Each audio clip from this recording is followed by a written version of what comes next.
Hello, my name's Jason and welcome to another episode of me painting again. Oh yeah, we're painting again. I've got my canvas set up and my paints all laid out on the palette.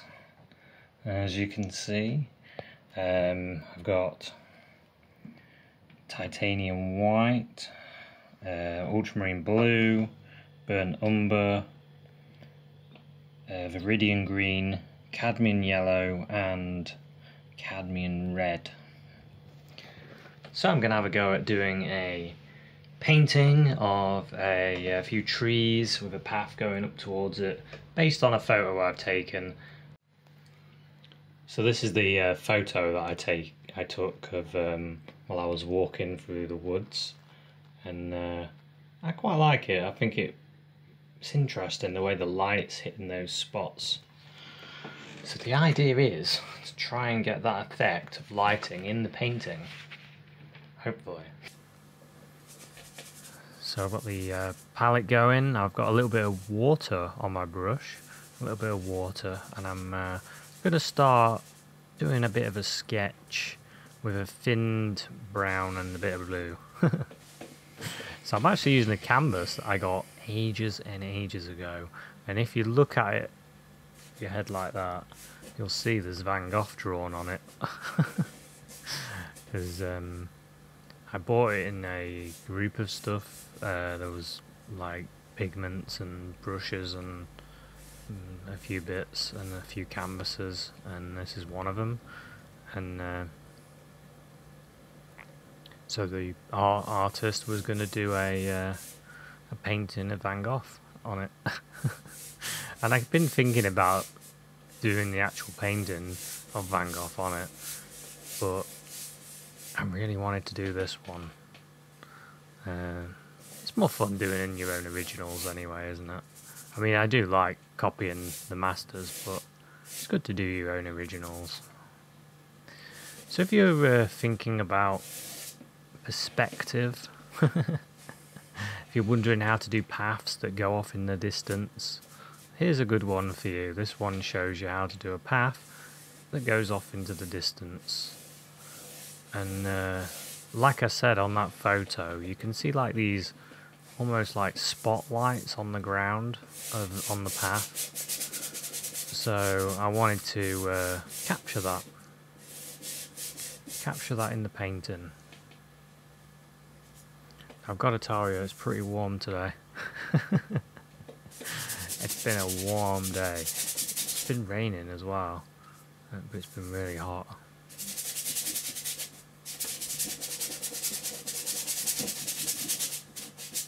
So I'm just, I've got the photo that I took and I put it on the floor, and I'm just going to glance at it for the lighting effects, but I'm not going to be strict with myself today. This is a loose painting, a time to express yourself, to get loose and have fun. I mean, I have fun when I paint, no matter what style of painting I use. It's a fun thing to do. That's funny watching my arm wobble. Of course, it's all the muscle that's wobbling.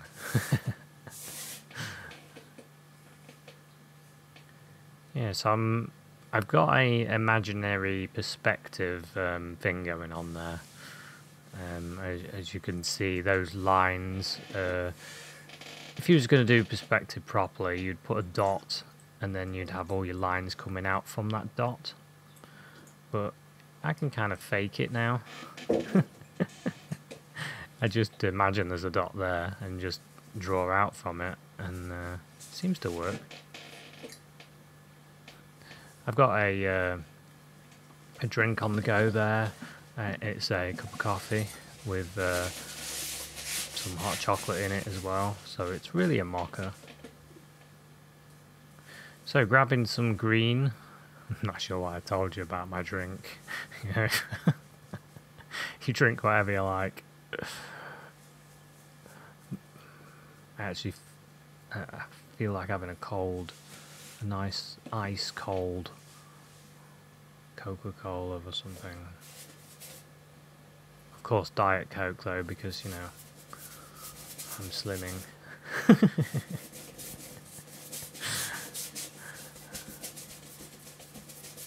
I keep thinking I need to, when I'm watching Clive, you know, Clive from Clive 5 Art, he seems to be becoming Mr. Super Fit at the moment. I need to make sure I don't become Mr. Anti-Fit. Oh well, never mind. I do martial arts, so I'm alright. So I'm just blocking in the dark area there. Blocking in the dark.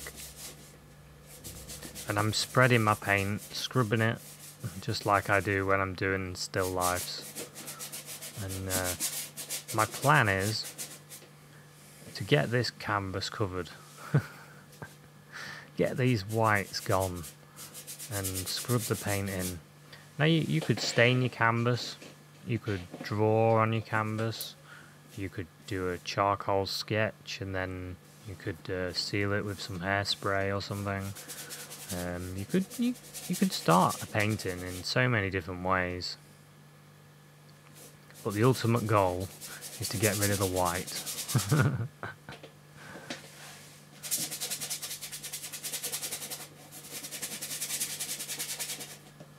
And then I can play, you see. Once the white's gone, you can play around.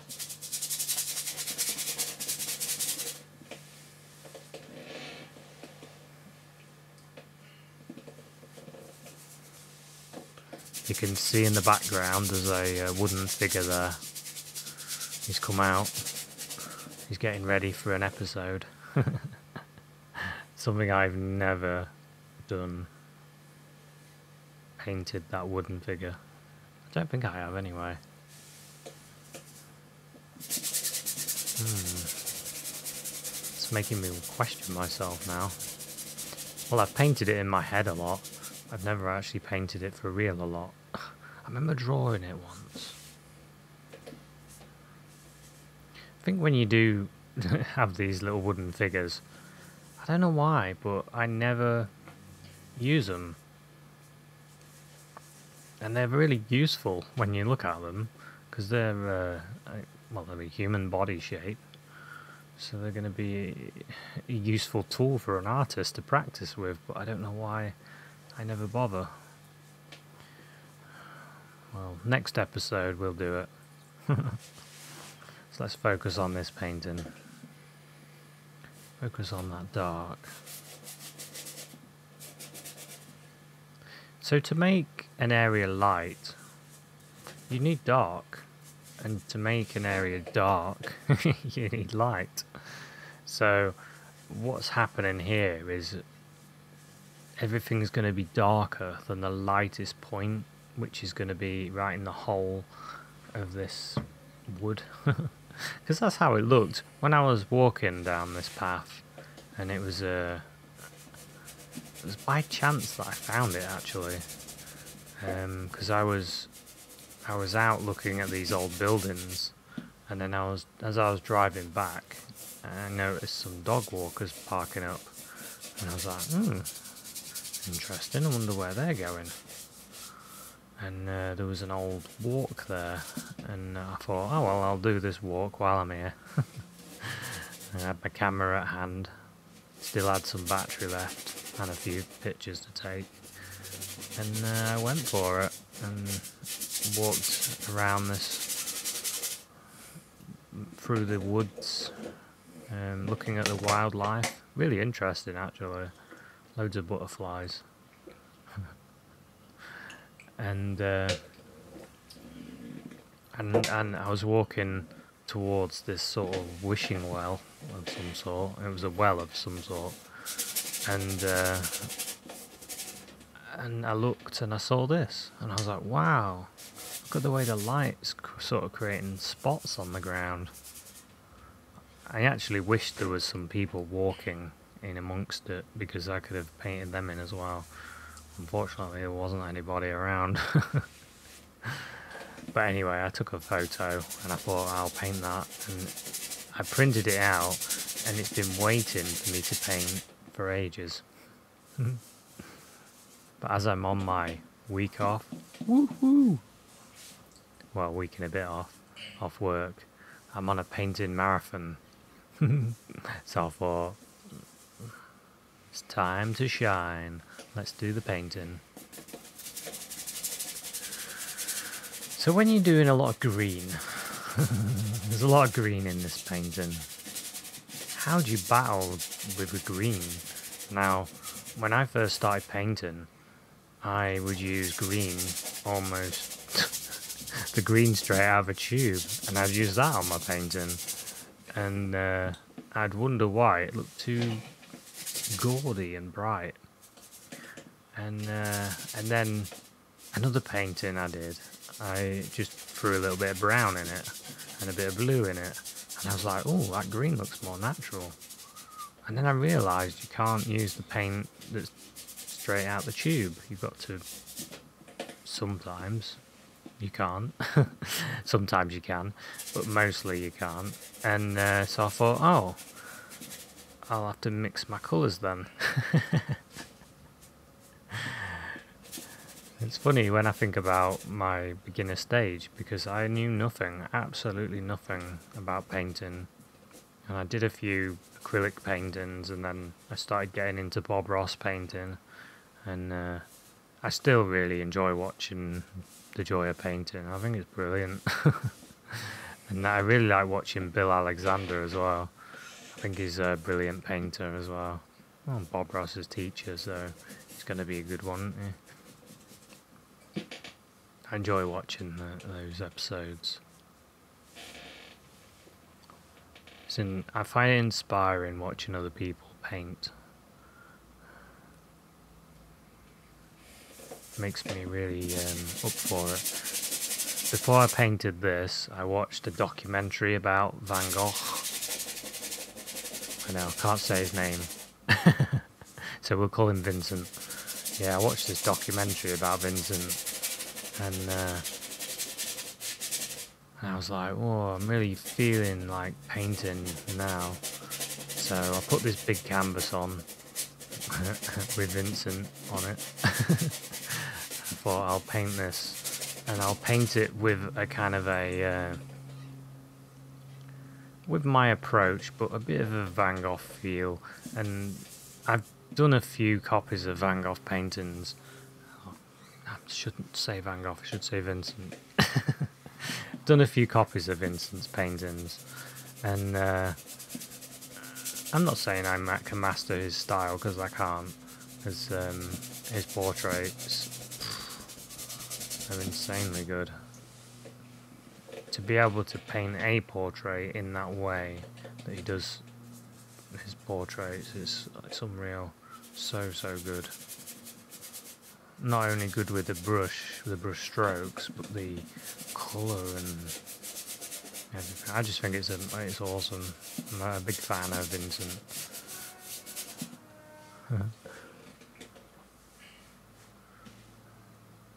So what I'm trying to do is keep my dark, hold on to that light in those holes, almost like the spotlit areas.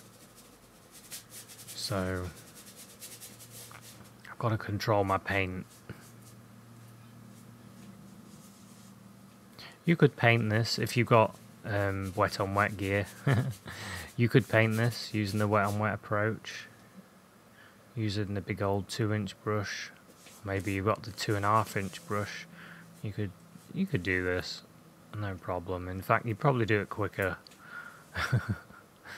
I somehow didn't use any of my bigger brushes. I had this brush out, and that was it. This brush became possessed with paint, and I couldn't put it down. Once I get in the mindset of painting, I can't put it down. I keep going. Let the passion out. Let the fire in your belly to paint come out and explode on the canvas in colour and light and enjoyment. Enjoy yourself. So I'm scrubbing away. Makes my shoulder tired. having a drink. Sit back, have a drink. Make sure you drink your coffee and not your paint thinner or your linseed oil. I actually haven't got any paint thinner in here at the moment. I don't really use it. Every time I do a painting, I dip my brushes in some linseed oil mixed with clove oil. Oil of cloves, sorry. Oil of cloves mixed in with linseed oil, and I just dip them in that. And the oil of cloves stop the paint from drying, so my brushes are still wet, and then I just give them a wipe on some paper, and then because I'm doing paintings every day, I'm alright. I carry on. Happy days. No need to wash my brushes. Who likes washing brushes anyway? I need to remake my brush cleaning mixture. I haven't done that in a while. It's a mixture made without the use of any turpentine or paint thinner or anything like that. You use vegetable oil, water, and then washing up liquid or a detergent of something. I use washing up liquid, and that mixture cleans your brushes. I find it useful to use baby wipes as well. So wipe your brush on some paper first, wipe your brush on a baby wipe, and then try rinsing it in that, and then some warm water and washing up liquid. Tends to clean my brushes anyway. Depends on what kind of oil you're using. The water mixable oils are easy to clean the brushes. Well, easier.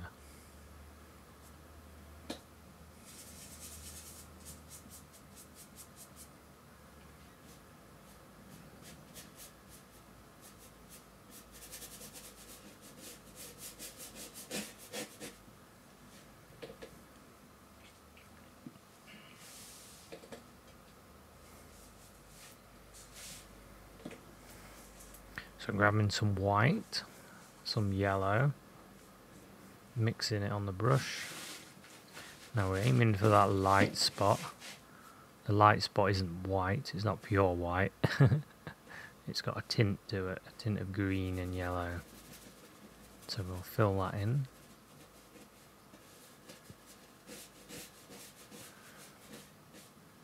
This is where we're walking towards, that light spot.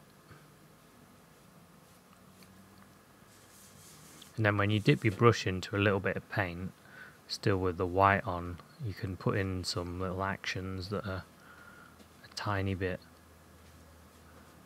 darker than the lightness. I didn't notice every time I was leaning back, I was knocking stuff. I was knocking the camera.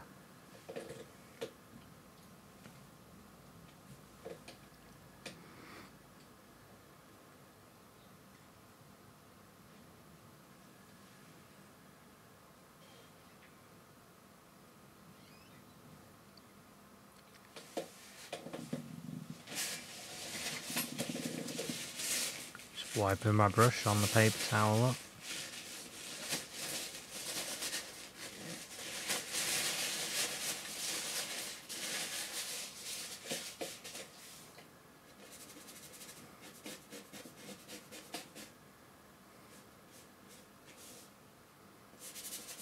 I'm taking paint. I take paint off there and then use the brush to create some little actions. Like there's a few trees.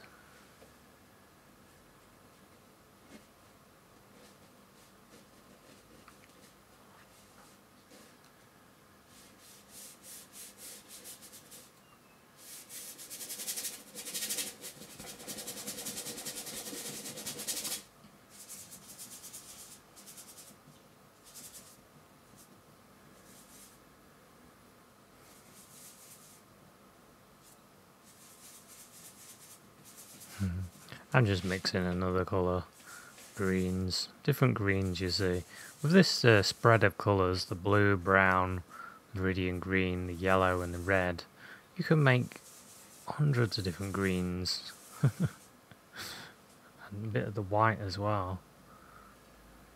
Yellow greens, browny greens, bluey greens, all kinds of greens.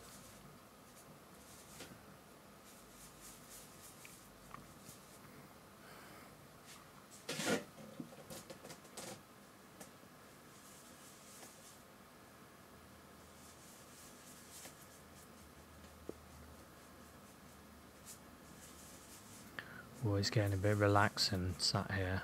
I'm getting to that stage where I'm feeling relaxed. Maybe I'll fall asleep. So if I do fall asleep while this is on, wake me up at the end.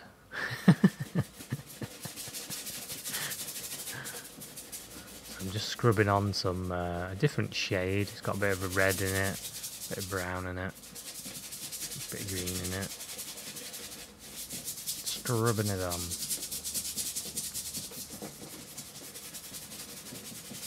See, scrubbing it on, it gives me a chance for when I put my next layer of paint on, so it won't get polluted as much and it'll sit nicely on it. That's the idea.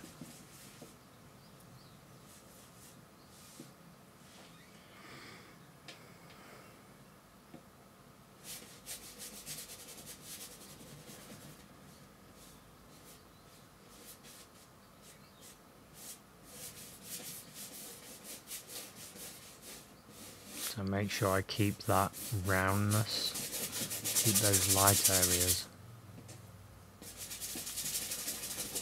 Putting a bit of blue in with that brown. Thinking about warm and cool as well.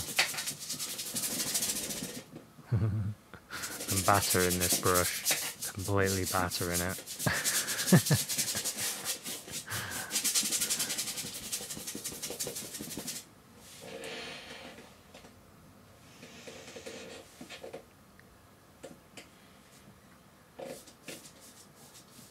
So if you're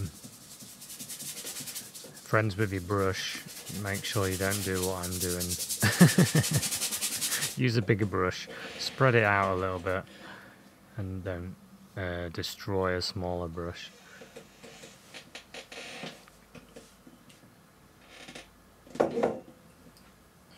Like I said, you get into the zone and you just carry on. You find you could probably paint anything with any brush once you get going. Like, you don't really worry about switching brushes so much. You just use whatever you got in your hand.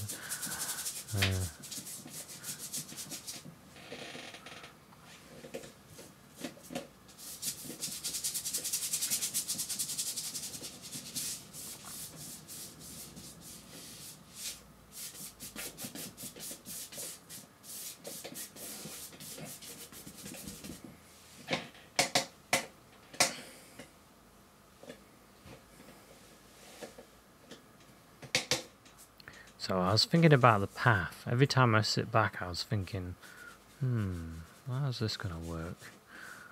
So I put a bit of yellow on my brush. Started pulling out the light. Get some white as well.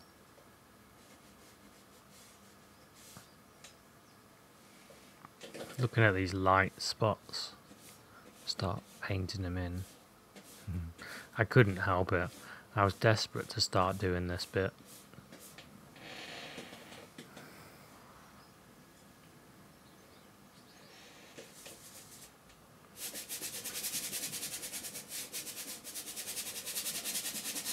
So this bit's a bit warmer. The green's got more yellow in it. Yellow and white. And a bit of red as well. And there's a bit of my dirty brush, so it all kind of goes together. I'm thinking about that path. No, something I didn't do is draw in the path. And there's actually a reason I didn't draw it in. It's because I forgot.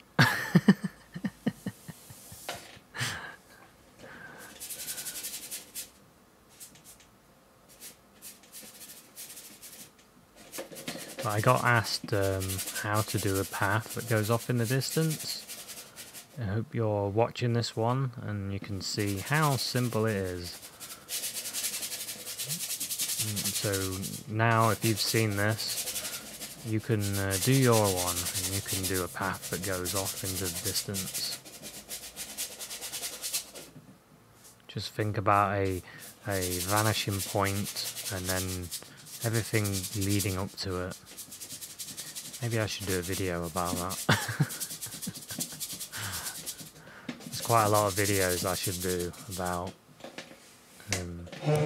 technical things and things you can use to help you when you paint as well.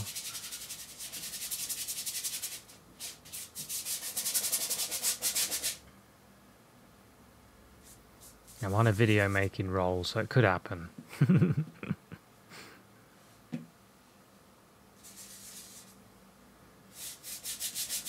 So I'm just looking at light spots as well. There's some light that comes through. There's always light that comes through the trees. Always.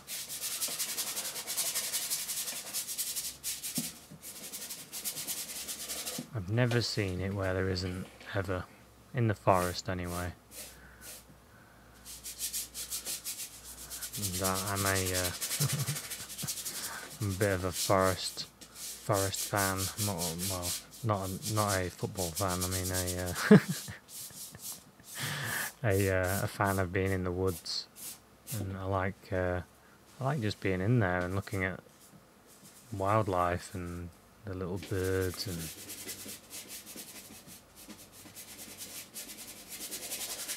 I think some of the dog walkers must think, oh God, there he is again in the woods. What is he doing in the woods? He hasn't even got a dog.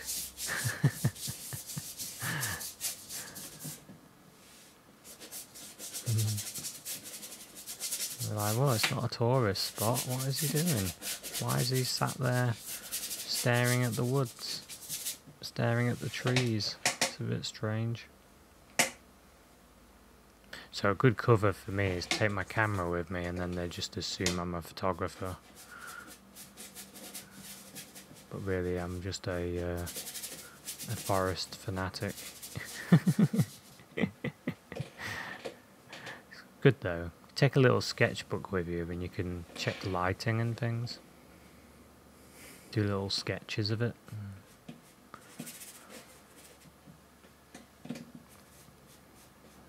I was sat by the river and I was doing little sketches and I felt this itch and I looked at my arm and there was this great big mosquito just getting ready to suck up half my blood.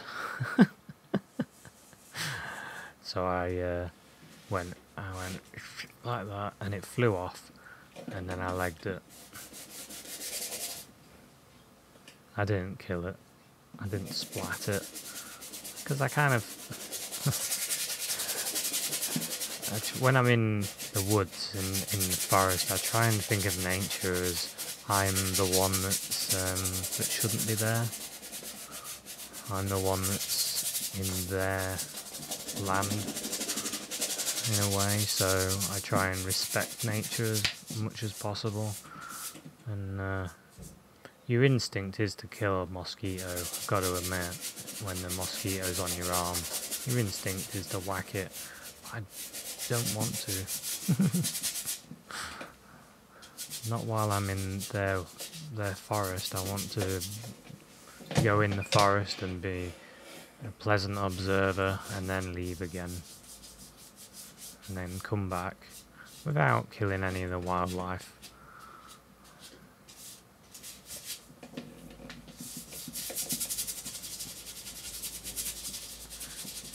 So there I am, scrubbing away. Scrubbing this dark path. There's a bit of brown in that. Bit of green, bit of brown.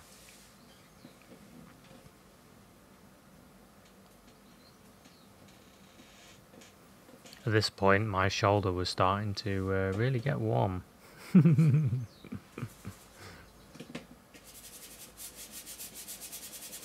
I was moving quite quickly though on the painting. You'd be surprised how fast the master painters painted though. They would go 100 miles an hour. They wouldn't hang about, and they were doing portraits and things.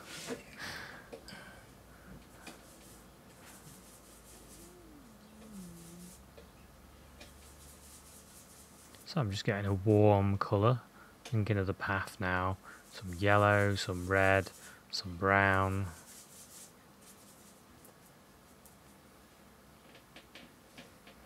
Looking at where the light is got in. The sunlight is yellow. And it's hitting this path. So I start adding in this nice yellowy colour. Makes this area of the path nice and warm.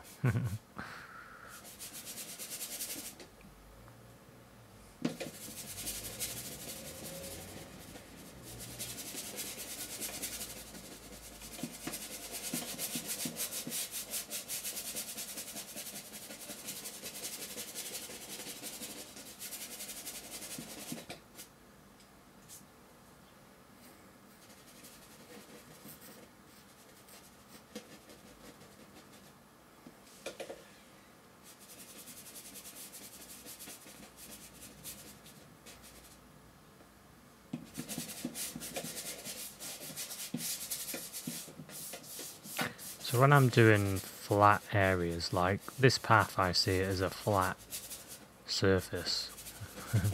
I know we're in a two-dimensional world, but we're pretending it's three-dimensional and it's flat. I try and do my brush strokes flat, because your brush strokes that you do will make someone feel something, and it'll make their mind see something. So you try and use them the best you can. And, this episode is very much about brushstrokes. Well, the next part of it is. That part was more about scrubbing it in.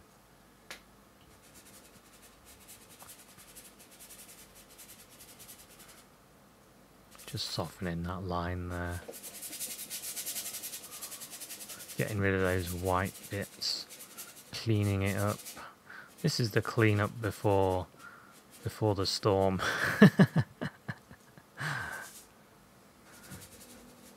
See, you can get to this point and quite happily you can do all kinds of things with this painting at this point.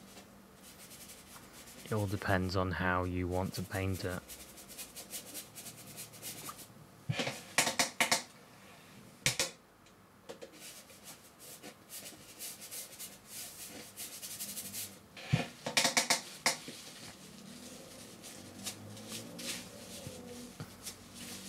So this was the point where I thought, time for a break. Let my arm rest a little bit.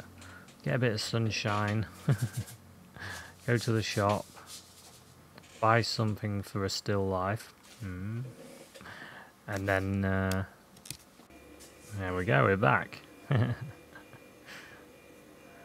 Grabbing some cadmium yellow and some viridian green, some burnt umber. Mixing it on the brush, creating a pile on the palette. A bit of blue.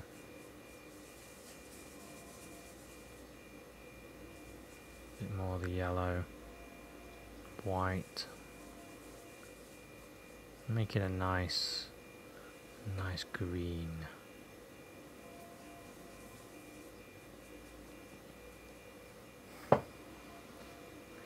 Like I said, you can make all kinds of shades of green, and whatever you make is also going to, depending on how thick you paint it, is going to mix a little bit with whatever is underneath it as well. So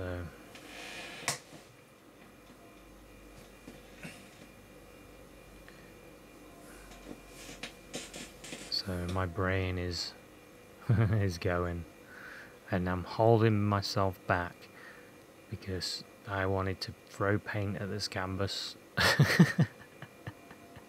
My painterly passion was on edge. It was getting ready to throw paint out there, just cover it with paint.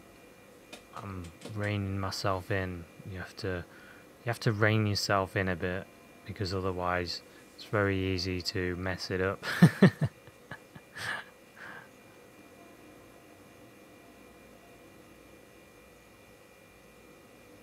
Trying to create that balance between expression and really going for it with the paint, piling the paint up on your brush and going for it. You've got to combine that with a substance, an imagination of trees and how they make you feel, and how you can put that down in paint. How can you express the way the leaves are hanging and the movement in the trees and things like that. That's what I think about when I do my my trees and leaves and things.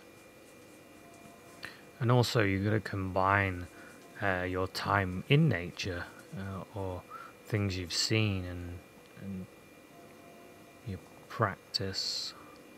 Everything starts coming together. Well, that's what I tell myself. You've got to be confident. Get that brush in your hand, be confident and go, I'm going to put leaves. These leaves are yellow, they're bright. Confidently, I'm going to have them going at an angle. Some go off one way, some go off another way.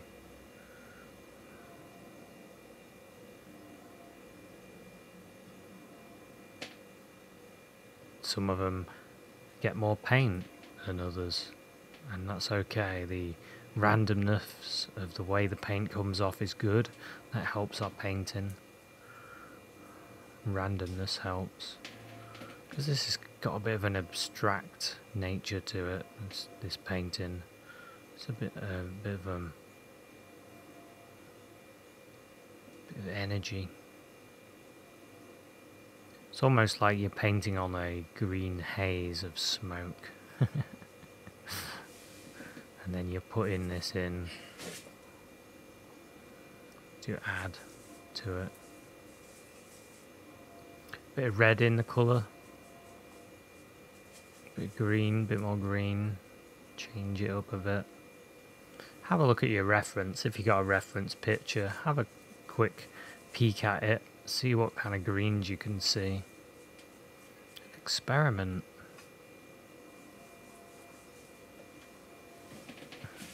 Squint your eyes down and have a look. So I'm putting some different kind of greens in now.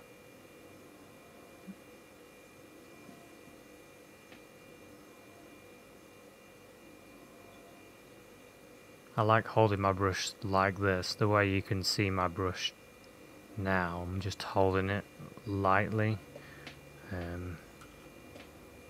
just very lightly holding it between my thumb and my fingers, just really light, and just letting that paint fall off. Your actual brush doesn't touch, it's just the paint that comes off. So always sit back, have a look at what you've got. Sometimes you need to stand up, take a few steps back, and then have a look at the whole painting. See how it's working.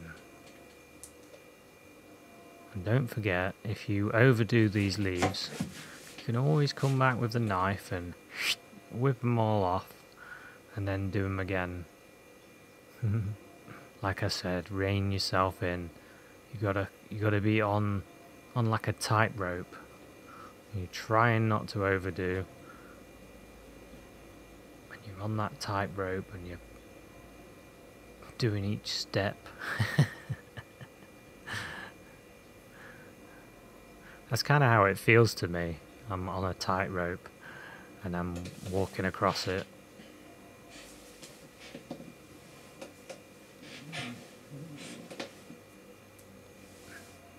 And if I fall off it, I've got to, or well, not fall off it. If I'm almost falling, I'm on that rope and I'm balancing and I'm almost falling off it, I've got to rebalance myself and then carry on.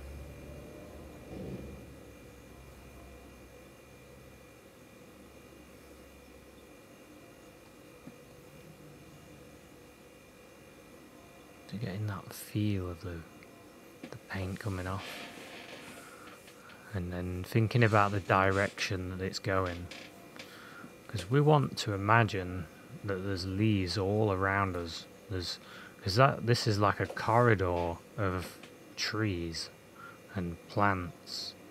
That's what it was like. So we want to try and get that feeling wherever you look on the painting. There's leaves, and you want to drag the person into the painting. The person that's looking at this, we want to drag them into it. Make them feel like they want to walk up this path.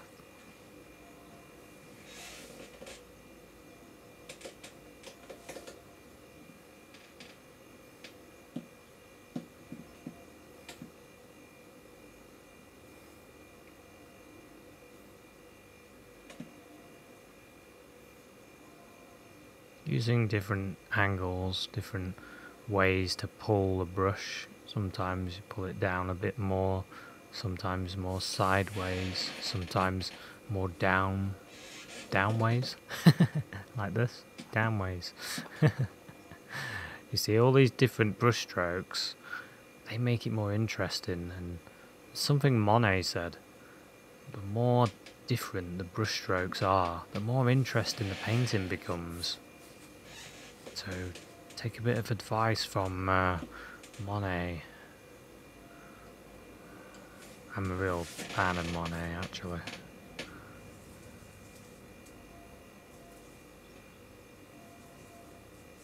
Such a great painter. Amazing use of colour. Really amazing.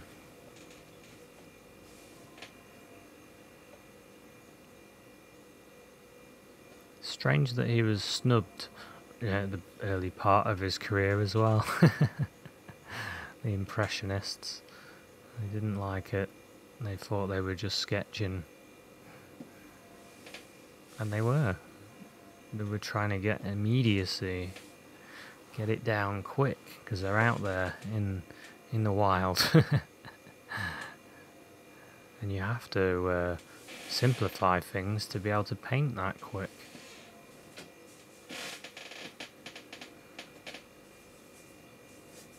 But by doing that, you get some amazing paintings, amazing lighting effects and things. You got to think this is before the use of digital cameras. I mean, digital cameras are so cheap now, and most people have them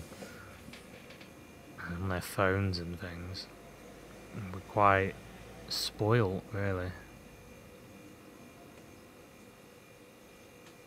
Those poor painters back in the day, they were relying on their sketchbooks or techniques. So I'm using a bluish green here to put an indication of a few leaves and things. This is in the dark, in the depths of darkness. So it's kept to a bluey tone. Anything in the dark will keep it dark and cool. And that makes the painting have contrast.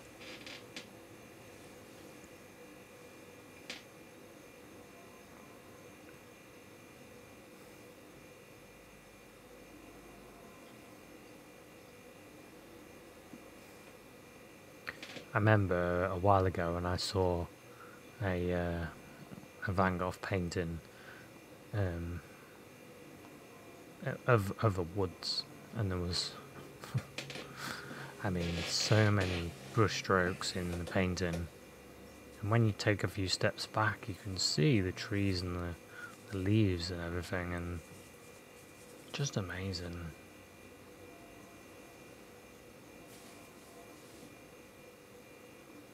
I think that was in the Coulthard Gallery in London. I need to go there again. Get inspired.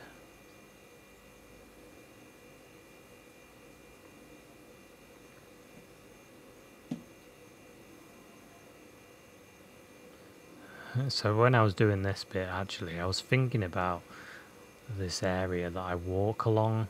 I was walking along it today, and all the butterflies and bees and everything land on everything, and I find it really interesting there.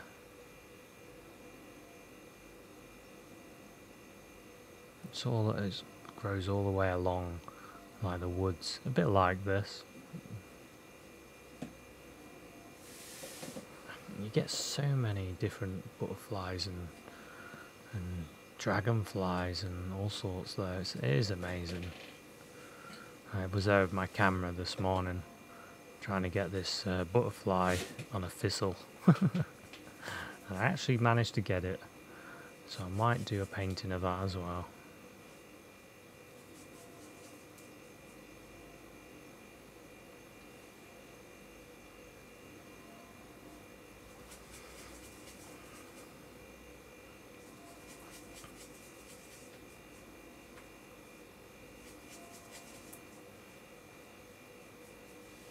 So I'll put a bit of red in the green there. I'm looking at this isn't quite as yellow as the top leaves.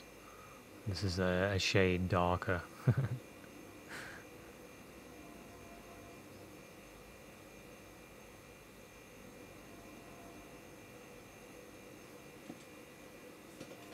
Lots of different ways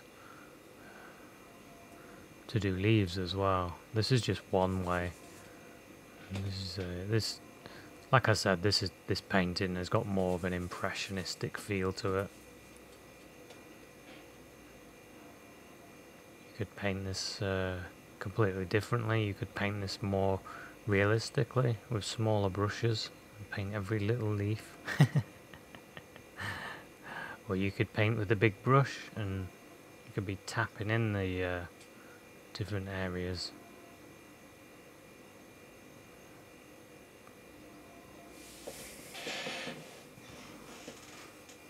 Well, you could have a go at this. Have a go at this. This is fun. This is a fun way of painting.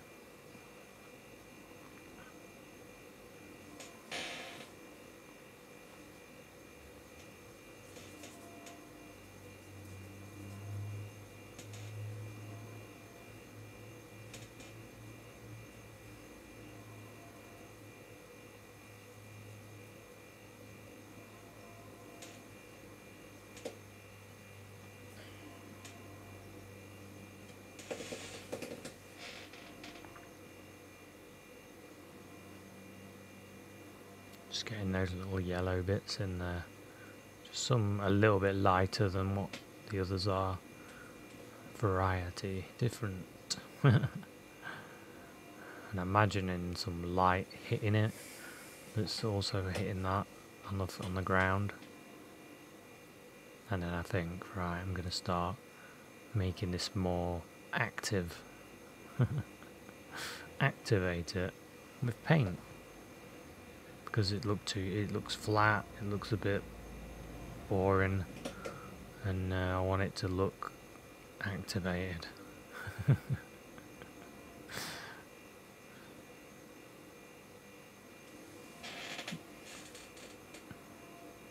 Just by putting a few brush strokes on there, it started to give that ground more of a grassy sort of texture.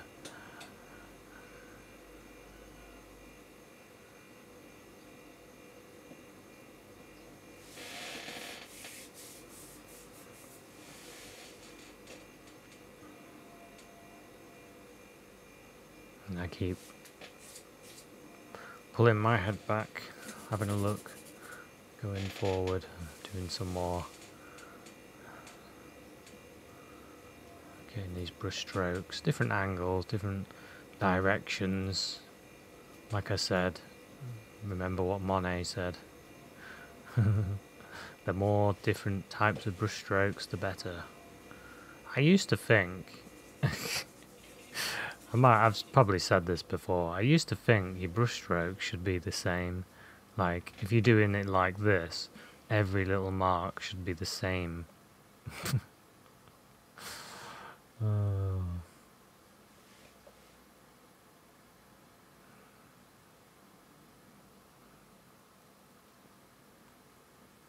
It's a good job we have the ability to learn, because some of my thoughts were so wrong. You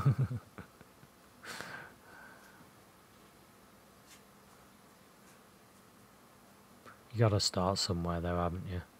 You got to learn somehow. And I'm a untrained painter, really. I'm just doing it because I enjoy it, and I can't get enough of it. Whether I'm painting on the computer or painting like this, I just really enjoy it, and I always have enjoyed it, to be honest. It's good fun, and it's a real challenge to keep pushing on and getting better and keep working on it.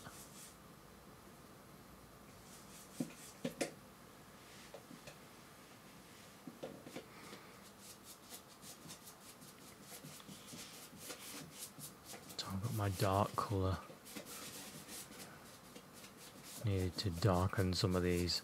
It was getting too much the pattern there, so I got rid of some of that. Put in some dark, break it up a little bit.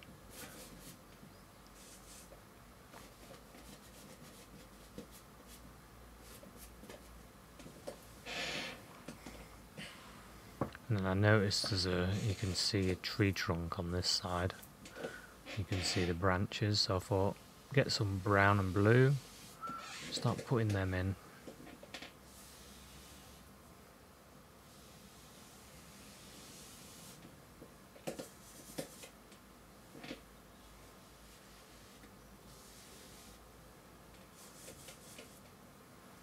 Just grabbing that dark colour and just dragging the paint.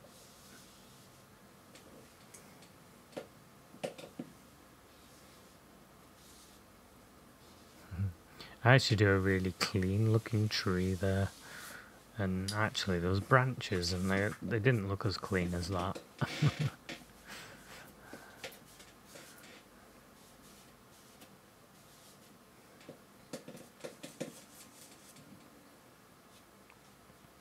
You can get quite a lot of paint to get these darker leaves in front.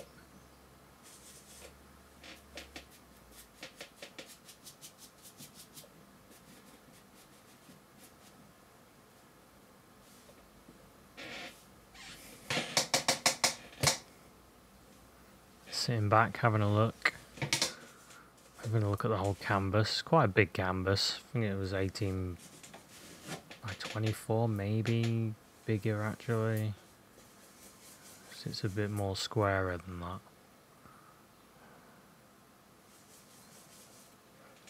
Maybe it's 20 by 22. Not sure. I'll have to measure it. So I'll put in a few indication of tree trunks there. You could just about see them in the picture.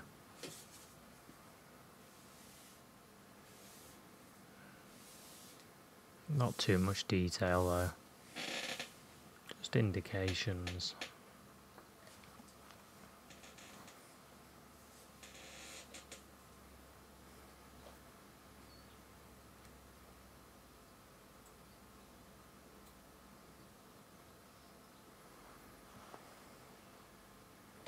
Just adding some more leaves in there, go in front of that.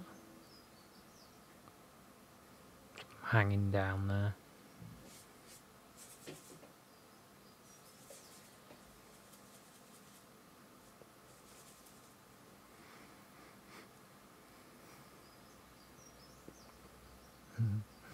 could just imagine Bambi running by in this woods. That has actually happened in another woods that I was in. Wasn't Bambi. It was a stag. It was hiding behind this tree. I didn't even notice. And then it just jumped out, jumped away really quick.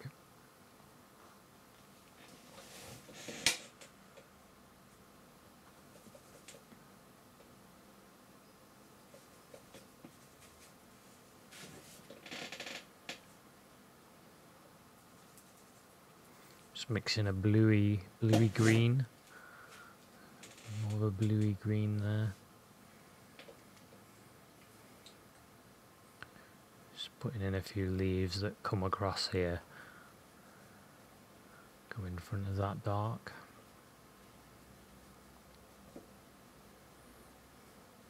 See, the hard work of putting all that base colour in, it pays off.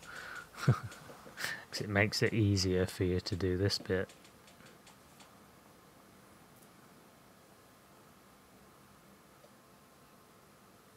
And it makes this bit really fun as well.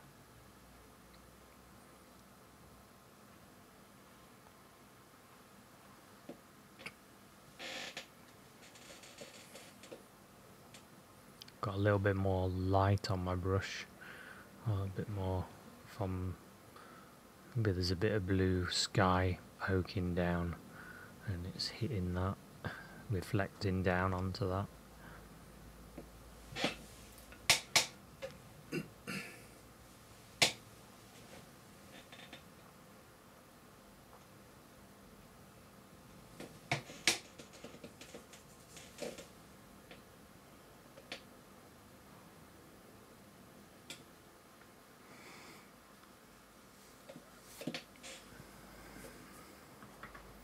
I'm just looking around the painting, working on this area to get some dark bits.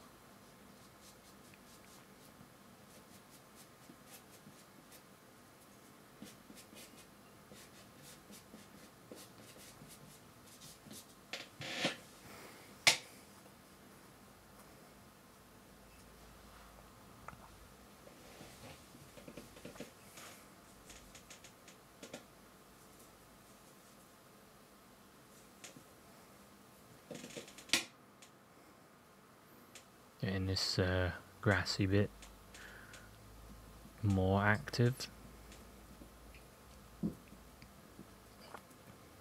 because it was a little bit dull and there was nothing going on in there, which is no good. We need it to be active and different, not all the same.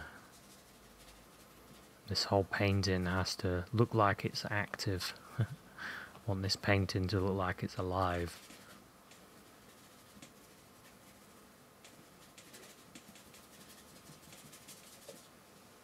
There's another painter that I really like that has the ability to, like I was saying, making this painting look alive. I got the idea from a painter called Thomas Gainsborough, and he could make his paintings look like they're alive, and it really is amazing. Because I stood and I was looking at the trees in his painting, and I thought, hang on, I can see like a movement. Just sitting up. and I thought, I can see a movement in his painting. And then when I was in the National Gallery with Clive actually, and we was looking at a Thomas Gainsborough, and I could see movement in the dogs that he painted as well. And I was like, I need to start doing that in my paintings and try and get a movement.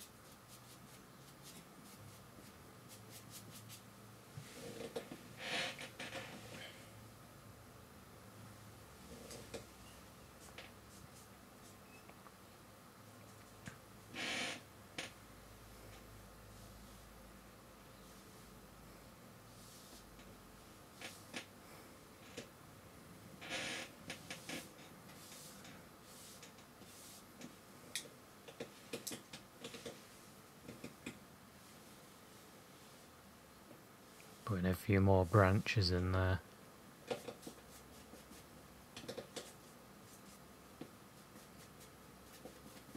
bit more dark with the leaves.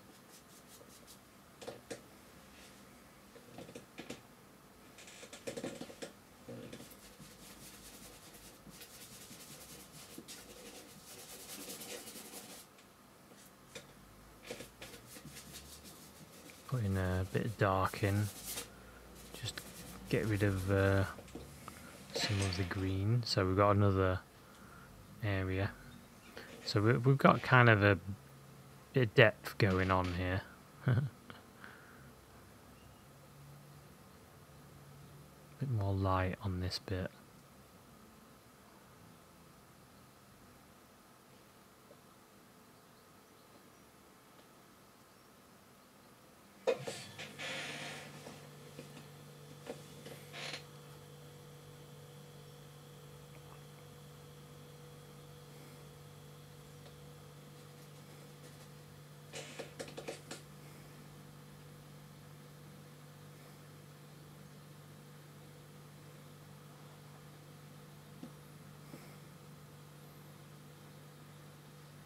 Putting more paint on, piling it on,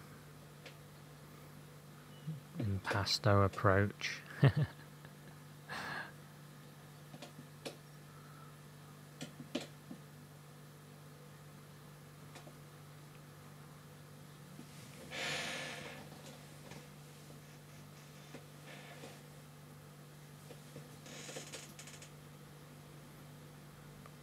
Breaking up the line of the path, because the actual path, the undergrowth just start encroaching on the path. And if you have the path where it's perfectly straight, it looks a bit boring, I think. So I think it's better to have a bit of grass breaking it up.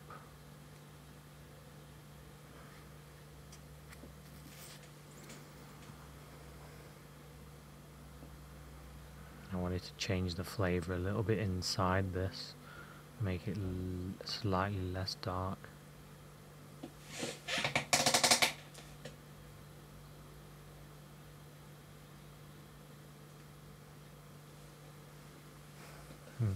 Every time I sit back, that chair creaks. So I'm adding a bit of light in there now. That flies on me again.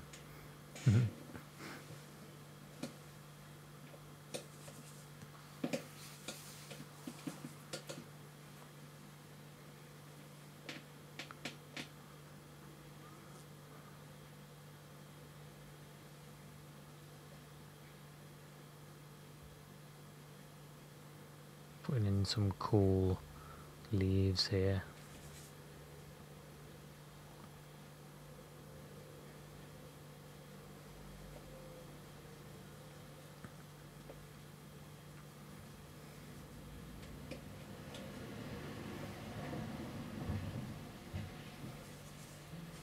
I threw a bit too much blue in that one. And browns.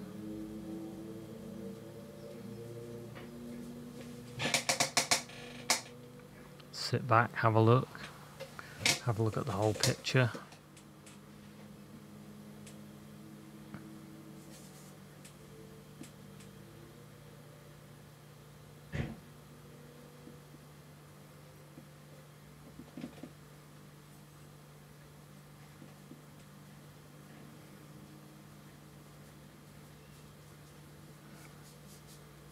Doing different brush strokes in amongst that. Some more flatter.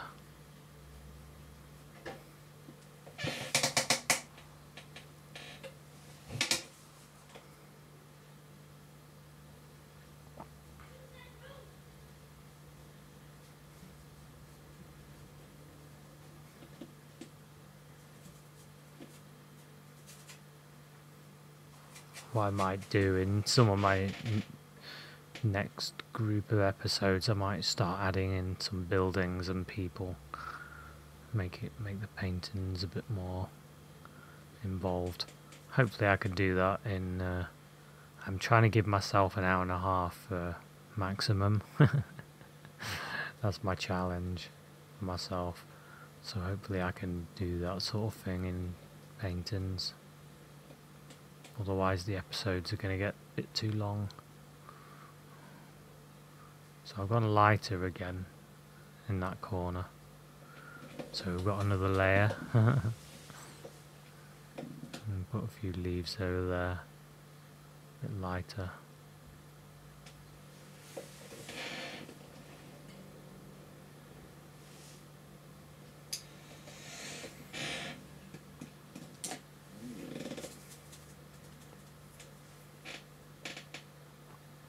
Grabbed a bit of dark on this brush. I just wanted to put a few indications of branches here and there. And I started to enjoy myself. That putting them in. Now, actually in the woods, when you're looking around, you realise how many there are of branches and twigs and sticks everywhere. There's absolutely loads. So you could really go to town with it and it would probably look like it really is like that. But I went so far and then I thought that was alright.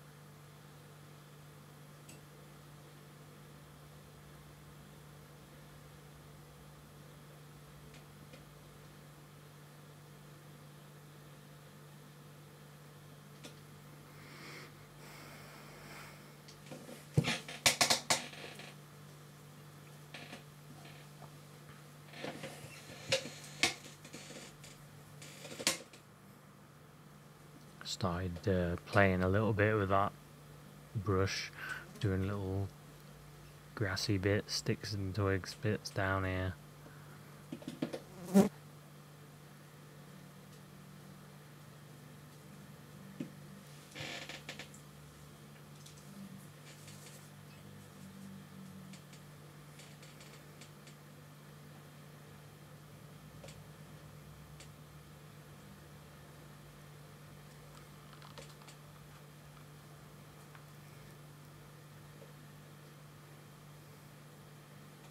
Putting in little details, thinking about what's not quite how I want it yet.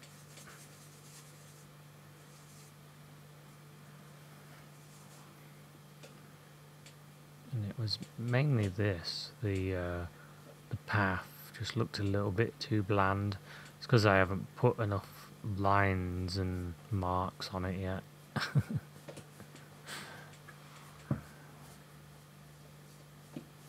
I mean, it might look alright, it looks smooth, but to me it needed more activity, and I started throwing in red and blue and then mixing the red and blue as I was painting, and let's be honest, getting myself in a bit of a mess down there. Too much paint on the brush at that point, so I needed to wipe it off, and I had some yellow on the handle.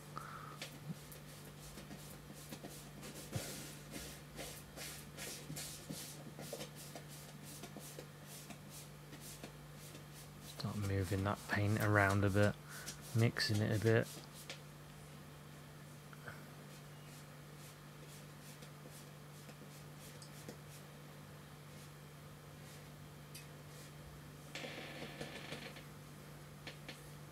Sitting back.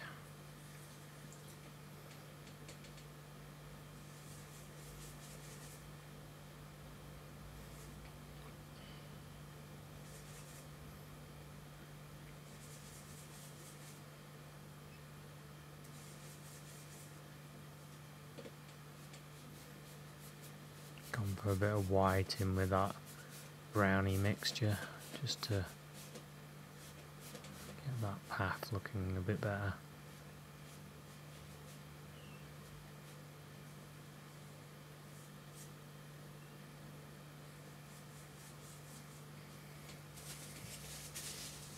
And then I thought, maybe I could add a bit more colour into it. Maybe I can add a bit more sunlight onto the path, a bit more yellow.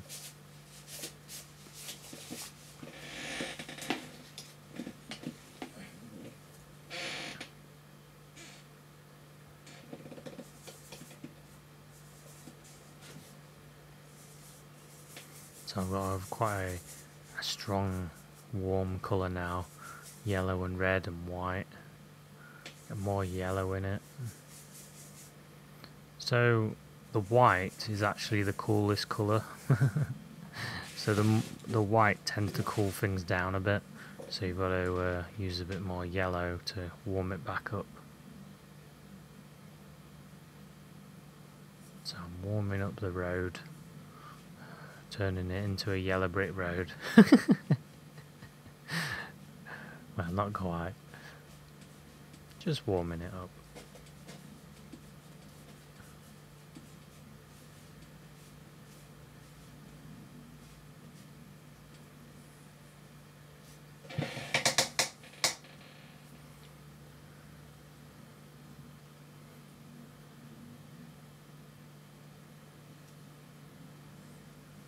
I definitely think that's better with those bits of an orangey sort of colour in.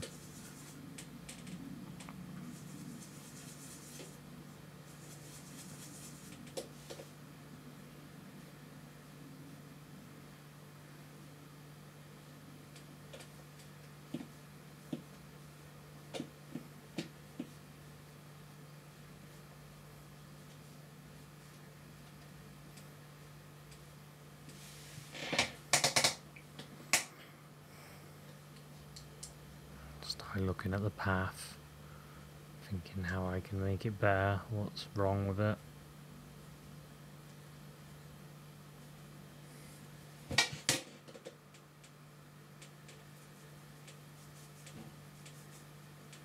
Of course, when you're painting you can keep going forever. And I was like, oh, it could be good to have some little dots in there. I was thinking about that area where I see butterflies, and there's a lot of little flowers everywhere, little white flowers.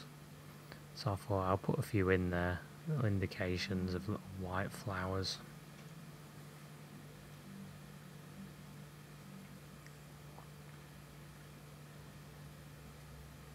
Of course my colour mixes with a bit of blue, so it's dulled, so it's not too white.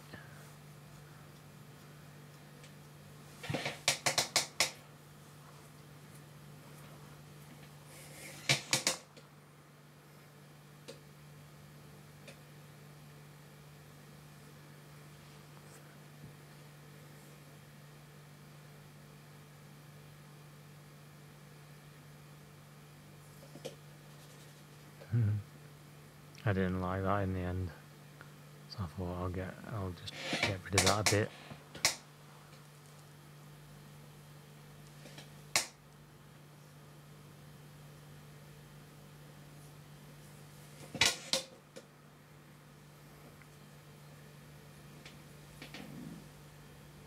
I thought it'd be interesting to have a bit of blue on the side of that, just a hint of it. Bit of coolness.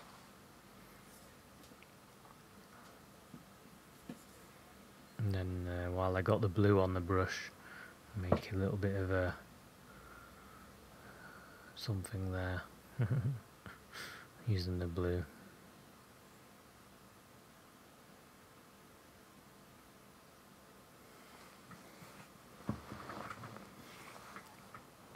It actually balances the painting more because there was quite bluey leaves on the other side, bluey green, and this gives that area a bit of coolness as well. And then I added some warm lines, a little bit of the path colour on the indication of those tree trunks there.